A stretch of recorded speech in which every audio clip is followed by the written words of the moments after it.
Hello friends, അപ്പോൾ ഇന്നത്തെ video KSRTCയുടെ തന്നെ പുതിയ ലോഞ്ചിൻ്റെ റിവ്യൂ ആണ്. ഇത് നമ്മുടെ ടാറ്റ മോട്ടോഴ്സിൻ്റെ മാർക്കോ പോളോ എന്നുള്ള ബസ്സാണ് കേട്ടോ. അപ്പോൾ നിങ്ങളെല്ലാവരും അറിഞ്ഞിരിക്കും പുതിയ ലോഞ്ച് AC പ്രീമിയം ബസ്സാണ്. 40 സീറ്റാണ് വരുന്നത്. ഇങ്ങനെയുള്ള കാര്യങ്ങളൊക്കെ അറിഞ്ഞിട്ടുണ്ടാവും. അപ്പോൾ ഇതിൽ യാത്ര ചെയ്തിട്ടുള്ള എൻ്റെ എക്സ്പീരിയൻസ് ആണ് നിങ്ങളുമായിട്ട് ഷെയർ ചെയ്യാൻ ഉദ്ദേശിക്കുന്നത്. വീഡിയോ ഫുള്ളായിട്ട് കാണുക. നിങ്ങളുടെ ലൈക്കും കമൻറ്റും ഷെയറും ഒക്കെ പോരട്ടെ. അപ്പോൾ ഇന്ന് ഞാൻ വൈറ്റിൽ നിന്നും ട്രിവാൻഡ്രത്തേക്കുള്ള ടിക്കറ്റാണ് എടുത്തിട്ടുള്ളത്. ടിക്കറ്റ് ഓൺലൈൻ ബുക്ക് ചെയ്യായിരുന്നു. സോ ഇന്ന് ഇതിലുണ്ടായിട്ടുള്ള എക്സ്പീരിയൻസ് മുഴുവൻ ഞാൻ നിങ്ങളുമായിട്ട് ഷെയർ ചെയ്യുന്നു. ഇതാണപ്പോൾ ബസ്സിൻ്റെ ഉൾവശം വരുന്നത്. പുഷ് ബാക്ക് സീറ്റാണ്, പക്ഷേ നമുക്ക് ഈ പറഞ്ഞ പോലെ വലിയൊരു പുഷ് ബാക്കായിട്ട് നമുക്ക് ഫീൽ ചെയ്യത്തില്ല. ഞാനിപ്പോൾ മിന്നലിൻ്റെ റിവ്യൂ ഒക്കെ ചെയ്തിട്ടുണ്ട്. അതിൻ്റെയൊക്കെ പുഷ് ബാക്ക് സീറ്റ് എന്ന് പറഞ്ഞു കഴിഞ്ഞാൽ നല്ല നമുക്ക് ശരിക്കും റിലാക്സ് ചെയ്ത് ഇരിക്കാൻ പറ്റും. ഇത് ജസ്റ്റ് ഒരു പുഷ് ബാക്ക് ഉണ്ട്, അത്രയേ ഉള്ളൂ. അത് പിന്നെ കുറച്ച് സീറ്റ് ഇവർ അങ്ങനെ പറയുന്നുണ്ട്, എല്ലാ സീറ്റിനും ഇല്ല എന്നുള്ള രീതിയിലൊക്കെ പറയുന്നുണ്ട്. പക്ഷേ അതിപ്പോൾ ഏതൊക്കെ സീറ്റെന്ന് എനിക്ക് കറക്റ്റ് അറിയില്ല. എൻ്റെ സീറ്റിൽ കുറച്ച് ജസ്റ്റ് ഒന്ന് റിലാക്സ് ചെയ്യാൻ പറ്റി, അത്രയേ ഉള്ളൂ. പിന്നെ ഒരു ഡസ്റ്റ്ബിൻ വെച്ചിട്ടുണ്ട്. കറക്റ്റ് അതിൽ തന്നെ വേസ്റ്റൊക്കെ ഇടണമെന്നും പറഞ്ഞിട്ട് അവർ എഴുതിയും വെച്ചിട്ടുണ്ട്. അപ്പോൾ അത് കണ്ടക്ടർ സീറ്റിൻ്റെ തൊട്ടടുത്താണ് വരുന്നത്. ഈ പറഞ്ഞ പോലെ സ്പേസ് കുറച്ച് കുറവാണ് ബസ്സിനകത്ത്, പക്ഷേ വലിയ കുഴപ്പമില്ല. നമുക്കിപ്പോൾ ഒരു 394 രൂപയാണ് ഇവിടുന്ന് ട്രിവാൻഡ്രത്തേക്ക്, വൈറ്റിൽ നിന്ന് ട്രിവാൻഡ്രത്തേക്ക് അവർ ചാർജ് ചെയ്തത്. സോ അത് എനിക്കൊരു വലിയ എമൗണ്ട് ആയിട്ട് തോന്നിയിട്ടില്ല. എസിയും കാര്യങ്ങളൊക്കെ നന്നായിട്ട് തന്നെ വർക്ക് ചെയ്യുന്നുണ്ട്. പിന്നെ നമുക്കിവിടെ തന്നെ ഒരു ലൈറ്റും ഒക്കെ സെറ്റ് ചെയ്തിട്ടുണ്ട്. അപ്പോൾ അതൊക്കെ ഓക്കെയാണ്. ബസ് ഓക്കെ, എല്ലാം ഓക്കെ അടിപൊളിയാണ്, കുഴപ്പമൊന്നുമില്ല.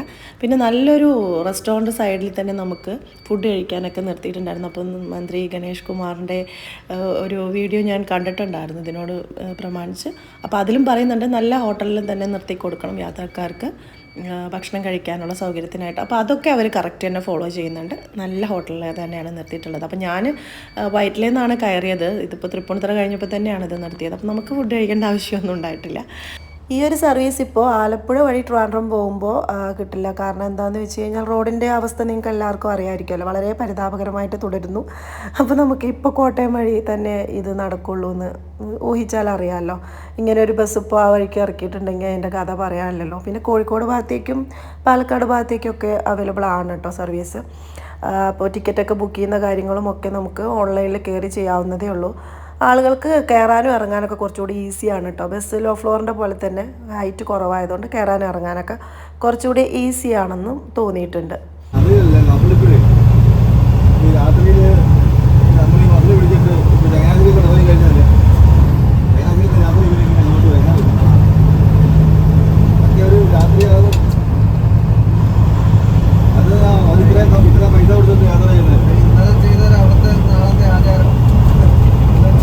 പറഞ്ഞത് 100% ശരിയാണ്. രാത്രിയിൽ ഞാനും ശ്രദ്ധിച്ചിട്ടുണ്ട്, പല ബസ്സുകളും ഇവിടെ സ്റ്റോപ്പില്ല എന്ന് പറഞ്ഞുകൊണ്ട് നിർത്താതെ പോകുന്ന ഒരു കാര്യം ഞാനും ശ്രദ്ധിച്ചിട്ടുണ്ട്. ഈ പറഞ്ഞതുപോലെ അവർക്ക് പിന്നെ നമ്മൾ കൊണ്ട് നിർത്തുന്ന ഒരു സ്റ്റോപ്പിൽ അവർക്ക് അവിടുന്ന് പിന്നെ തിരിച്ചു പോകാനുള്ള വണ്ടിയോ കാര്യങ്ങളോ കിട്ടാതെ ബുദ്ധിമുട്ടാവുന്നതും, അവർ ഇത്രയും രൂപ കൊടുത്ത് യാത്ര ചെയ്തിട്ട് അങ്ങനെ ഒരു ബുദ്ധിമുട്ട് നേരിടുന്നതിനെക്കുറിച്ച് ഞാനും യോജിക്കുന്നില്ല. അപ്പോൾ അവിടെ ഒന്ന് നിർത്തി കൊടുക്കുന്നത് കൊണ്ട് ബാക്കിയുള്ള യാത്രക്കാർക്കും ആർക്കും ഒരു ബുദ്ധിമുട്ടുണ്ടാവാനും പോകുന്നില്ല. അപ്പോൾ ഇറങ്ങാനുള്ളവർ കറക്റ്റ് സ്ഥലത്ത് ഇറക്കുക എന്നുള്ളത് ഇപ്പോൾ ഇവർ കാണിച്ച പോലെ എല്ലാ കണ്ടക്ടേഴ്സും ഡ്രൈവേഴ്സും കാണിക്കുകയാണെങ്കിൽ അതൊരു മികച്ച തീരുമാനമായിരിക്കും. പിന്നെ ഈ പറഞ്ഞ പോലെ KSRTCയുടെ പുതിയ ലോഞ്ചിന് എല്ലാവിധ അഭിനന്ദനങ്ങളും. നല്ല ഒരു സർവീസ് ആയിരിക്കട്ടെ. നമ്മൾ ഇതുപോലെയുള്ള സർവീസൊക്കെ തന്നെ നമ്മൾ കൂടുതൽ പ്രോത്സാഹനങ്ങൾ കൊടുക്കണം. സാധാരണക്കാരായിട്ടുള്ള ജനങ്ങൾക്ക് ഈ ഒരു എമൗണ്ടിൽ ഒരു പ്രീമിയം യാത്ര കിട്ടുന്നത് വളരെ നല്ല കാര്യമല്ലേ. പ്രൈവറ്റ് ബസ്സുകൾ നല്ല ചാർജ് ഈടാക്കുന്നിടത്താണ് ഇങ്ങനെ ഒരു എമൗണ്ടിൽ നമുക്ക് പോകാൻ പറ്റുന്നത്. അപ്പോൾ ഇതൊക്കെ നമ്മൾ തന്നെയാണ് പ്രോത്സാഹിപ്പിക്കേണ്ടത്. അപ്പോൾ വീഡിയോ എല്ലാവർക്കും ഇഷ്ടപ്പെട്ടെന്ന് വിശ്വസിക്കുന്നു. ഇതെൻ്റെ ചെറിയൊരു റിവ്യൂ ആണ്. എല്ലാവരും ലൈക്ക് ചെയ്യുക, ഷെയർ ചെയ്യുക, കമൻറ്റ് ചെയ്യുക.